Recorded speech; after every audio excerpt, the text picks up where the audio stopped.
Courageous Child Award after her. Now, this award honours those children who have shown courage above their years. They might have helped others overcome problems or shown bravery in battling illness or adversity and still come through smiling. Now then, I want to welcome Ken Thomas, who's Provincial Grand Master of Sussex Freemasons, and Elsa Gilio, who is the Argus Appeal Coordinator, onto the stage to tell us the names and present the award. The Sussex Freemasons, I must tell you, this very long-term supporters of the Argus Appeal, and we are very grateful to them for that. And on behalf of everyone at the Argus Appeal and the many hundreds of local people who benefit from it, I want to say, Ken, thank you to you and your colleagues in particular. Right, off you go. How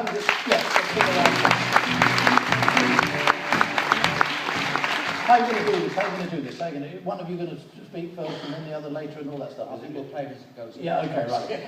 We'll add that between us. This could be interesting. You watch this. Okay, here we go.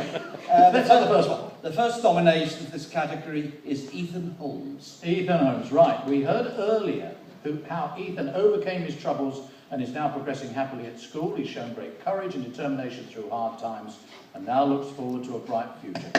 Now we go. Well done, Ethan. The second nominee is Kira Royce-Jones. Now then, 6-year-old Kira was born with a rare genetic condition. I'm not sure if I get this right. I can ask her, I suppose. I must do. Allergan syndrome, which has left her with liver, heart and sight problems. As a result, her bones are also dangerously brittle. She was put on the transport? Well, she could have been, but actually it was the transplant list at the end of 2011, and a liver became available the following year. Since then, she's never looked back. Her mother, Kirsty, said this: "She is a completely different child, and we are so grateful to the family who agreed to organ donation."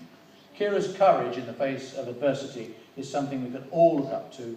She's a truly brave little girl, is she not? Well done, Kira.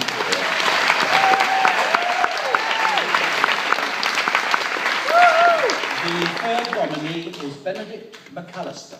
Benedict McAllister. Now, Benedict was born with Ullrich congenital muscular dystrophy, a rare condition for which there is no cure. Frustratingly, scientists are in the very early stages of developing a drug could potentially stop the process of degeneration.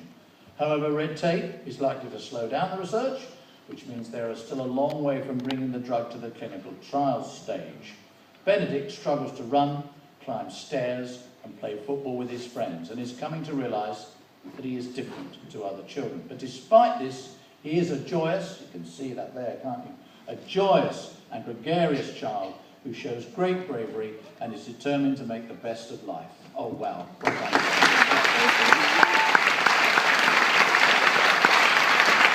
Fourth nominee is Harry Freeman. The next one, Harry Freeman. Now, despite being 15 years old, just 15 years old, Harry is dedicated to helping out those in need. Whether it's a spot of gardening, collecting shopping for the elderly, or helping out in his local cafe, Harry will be on hand. His dad, Raymond, said he's only 15 and juggles all his community work with his school commitments. He's a really hard working and has recently impressed on a work placement at Brighton and Hove City Council. I'm really proud of him, and I think he's very deserving of this award. We agree. We agree.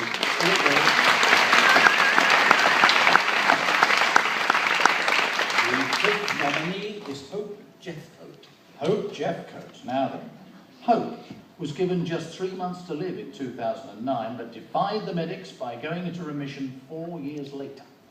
Her father, Neil, said, "We saw her doctors a day after her birthday in April, and we got the news that she was in remission and did not have to come back again for another year. It was the best birthday present she could have received. She is our little miracle." Hope came through years of blood tests, chemotherapy, and various types of medication, and is now actively enjoying life to the full. Hope Jeff.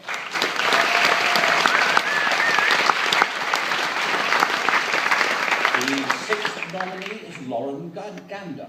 Lauren Gander, yes, well done. Listen to this. Lauren courageously fights her battle against spina bifida. She's there with somebody I somehow recognise. I can't remember who it is, but I'm sure somebody I know. She defied doctors who said she may never walk again, and in spite of her condition, she's determined to remain positive and help others. Her fundraising efforts currently stand in excess of £300,000. That's amazing, isn't it? And she, yeah,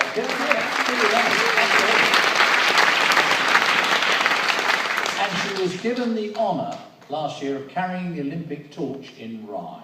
She excels at school and has recently been offered places at the prestigious Brit School in London and Rye Studio School. Her mother, Linda, said, "Lauren is a lovely girl with a bright future, but one which doctors feared she may never have." Well done.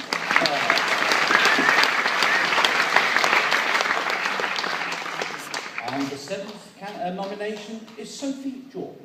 Yes, Sophie. Remember Sophie? Now, we heard her story. We heard her story in the Carer of the Year category and how she continuously cares for her entire family while maintaining her high academic standards. She has shown great courage and strength through very difficult times. Okay, what we're going to do is something now. Let's invite them all onto this stage, shall we? Let's have them all here. Wouldn't that be phenomenal?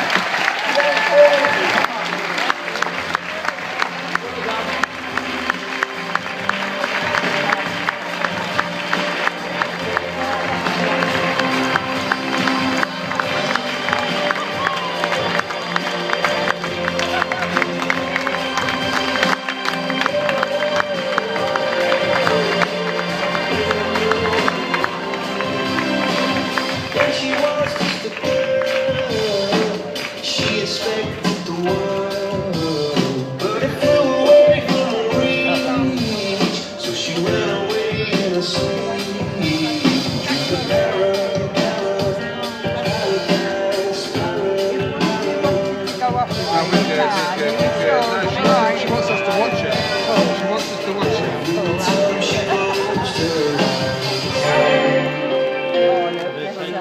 Okay, right, well now, what about this category? Winner, please. Well, this is one that really kept the judges working, and the judges eventually felt that all the nominations showed tremendous strength and bravery, and therefore they have decided that the award goes to all 7.